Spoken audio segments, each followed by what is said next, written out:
Good morning, guys. Today is the day we're finally will be starting to trade. It's been a long time since I had to wake up this early, but it's the 15th of June now, so it's Monday.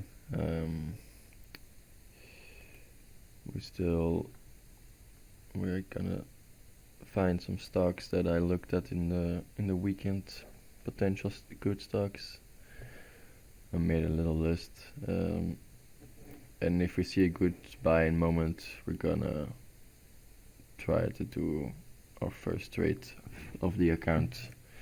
I guess because we're finally starting to trade, I achieved this achievement or this milestone of actually having started my channel. So I guess the first trade I'll do is a Pt.1. So I'll be looking out for the perfect buy-in moment with the most aggressive turbo, and we'll see how that goes. I'm kinda excited to get started again. It's been a long time since I have traded, so, well, not too long, but it's been long enough. Time to have early days again. See you guys when I find something, or if I find something interesting.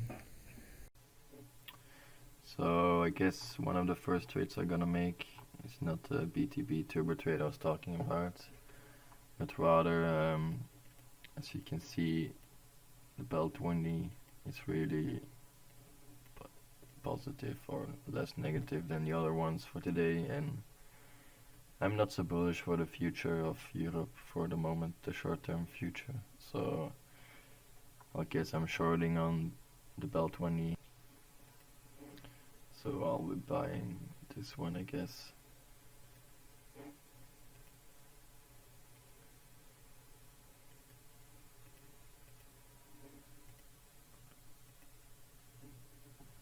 Yeah, the turbo. It seems like a good turbo. 9 leverage is also not too high. I think I'll make this my first trade. So actually I'm not doing the BTB as first one, so I'll just no.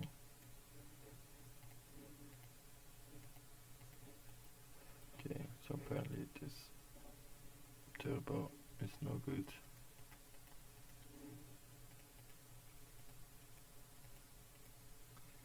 So we're buying the next one then. Let's see.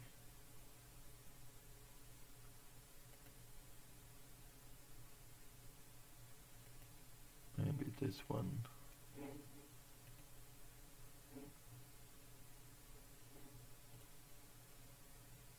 Let's see.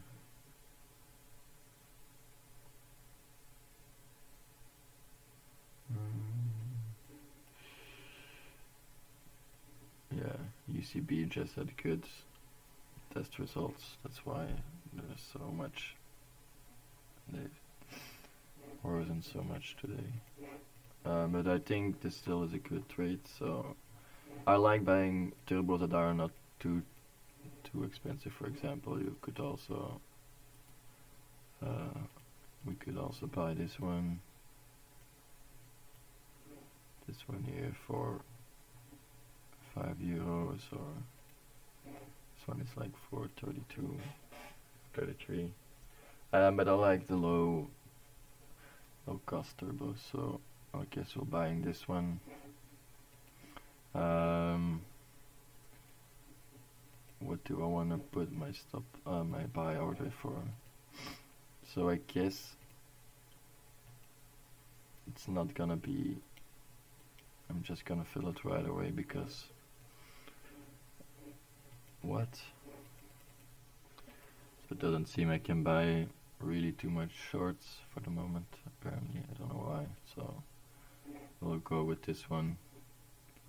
Let's see how it changed past month. Yeah, okay.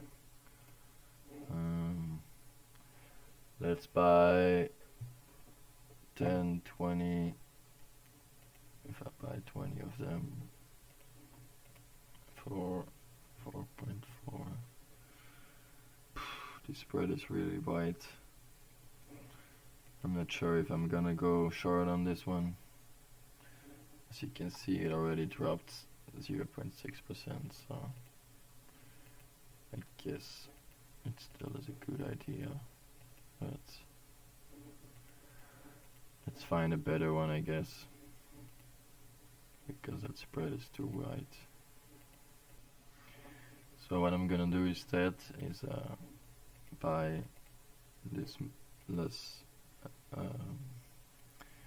aggressive turbo. This one is 5.9 at leverage, so for 1.11 this is not too much, and I can kinda keep on holding longer on this one. So let's buy this one. You gotta be kidding me. So since I can't find any good Belgium short turbos, I will be looking out for the yikes, the Amsterdam exchange. As you can see, it has like had a support line for a long time, so today gonna see if that gets broken or if it bounces back. If it bounces back, we're going long, otherwise we're going short. I'll keep you guys informed if I do make any trades. So instead of shorting the Bell 20, I was thinking about shorting the main participant of the Bell 20, and this is AB InBev. This is like a brewery. As you can see, the middle line of the Bollinger Bands, the VWAP, is around here, like I saw it on my charts, around 34.7. So this is a really good sign. It tried to break it twice, and as you can see, I hope it's not breaking as I thought it would be, but if this tries to peak again and doesn't succeed at the 44.4, then I'll probably go short on AB InBev. See you guys when it happens, or if that not happens, with the next trade then. So here we have Aparam, and as you can see today it's actually breaking the support line that I envisioned for it. So because it does seem like it's going bearish these days, I think I will go short on Aparam. Let's see what good ones I can find. So I want to find a turbo short that has like a stop loss above the Bollinger Band, so around 28. As you can see, we have that here, I guess. I think we're going for this one, B&P best shorts. Usually when there is best in it, they're the best leverage for their stop loss turbos. This one is 86 cents, so let's see.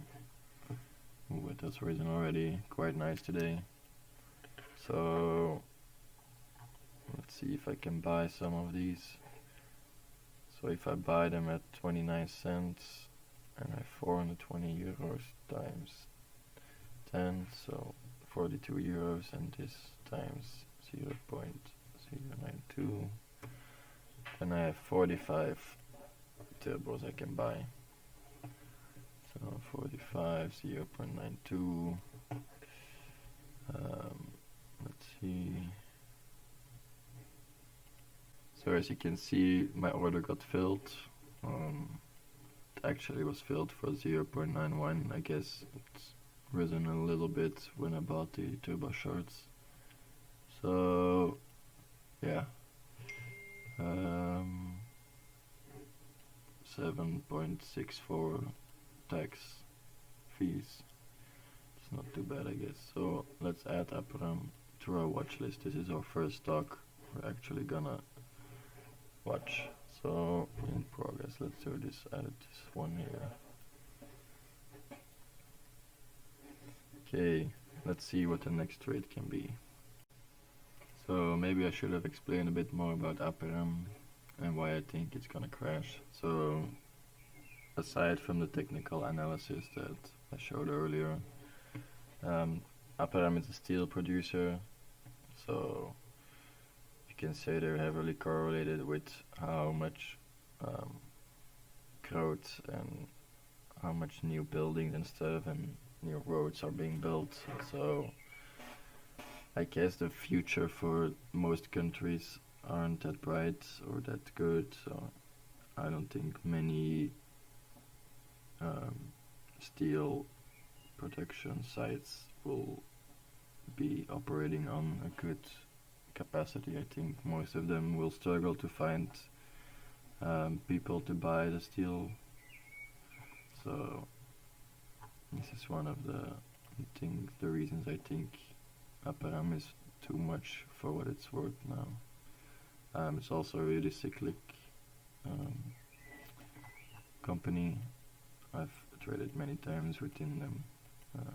So yeah, you can see up, down, up, down, up, down, up, down.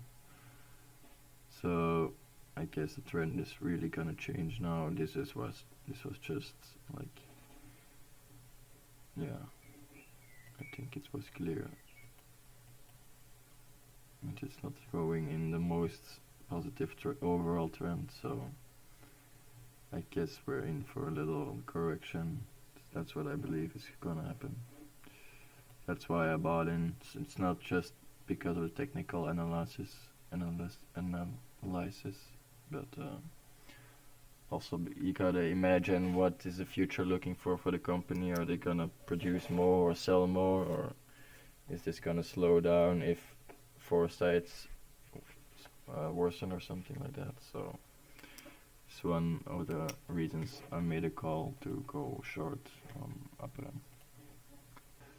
So this is EMCD. It's like a Netherlands food company, like specialized in making products that are a lot of used in a lot of different areas, like waste management, food retails, food coloring, chemicals for pharmaceutical stuff. So they really like deliver like basic products for products, and I think there'll always be a demand for this. So I don't see any near changes future for that. As you can see, it's like crossing the Bollinger Band at the bottom side, so I'm keeping an eye on this one to BTB. It's maybe when it tests a 200-day 200-day average. Maybe I'll buy it here or something, I don't know. But usually I don't like going different trade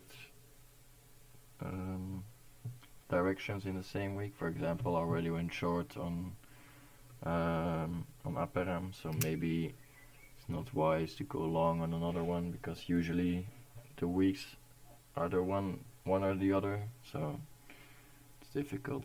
But I'll see, maybe if it tests like here and it bounces back, then I will buy in or something, I don't know. I'm just gonna keep an eye on this one. Let's see what the next one. So I find an old friend that I maybe want to short on. I'll go long on maybe with my BTB. It's the year of an F1, so as we can see, it kinda dropped too good today. There's like a widening of the bands. So I'm gonna wait until a couple of days and see if it maybe passes like over here or something. Because I found a turbo at 7.9, the most aggressive long one, so if it like bounces back here and there, I think I will buy one. So I'll buy this one as my BTB one. But it's good to keep a track of Euromaf always, because it's a good company that's really volatile and has a lot of swings. So we'll see. So I really want to go long on Takeaway. I think it's a really good company that, especially in these times, was really undervalued and has a lot of potential for growth. It also recently had a big dip. I think it announced some mergers with Grubhub or something.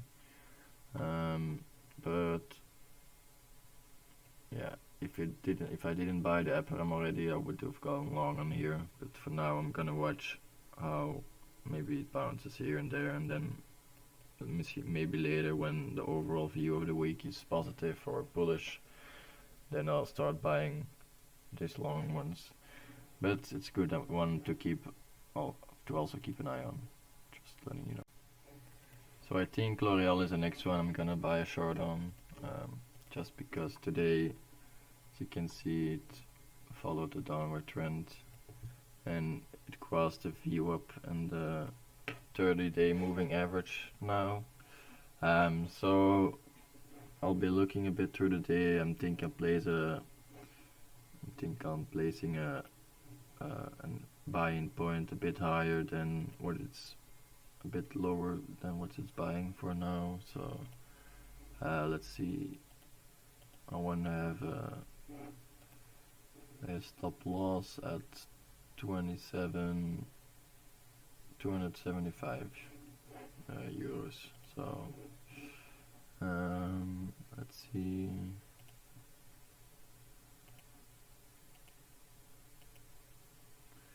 $275. This is probably too aggressive. Maybe not. Let's see.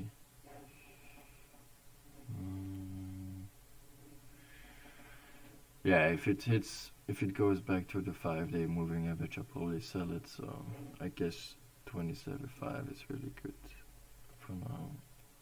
So let me see. So 420 euros times 10 is 24 euros times 1.21 is 35 that I can buy. But I actually don't want to buy them at 35, so let's see.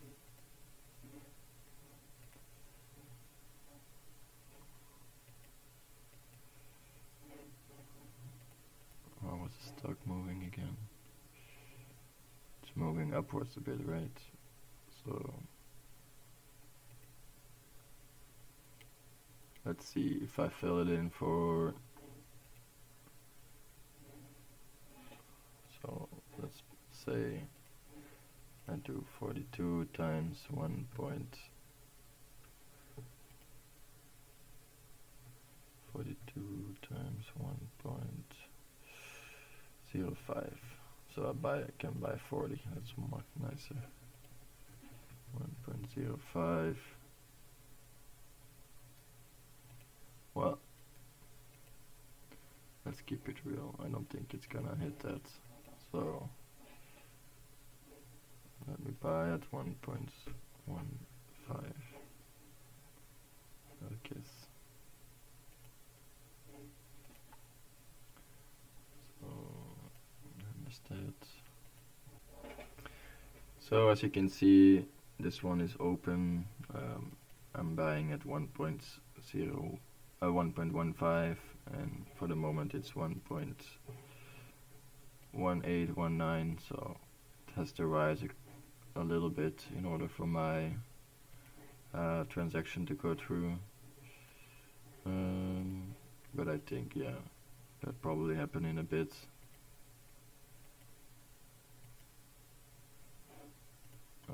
Yeah, let's see what the next trade is.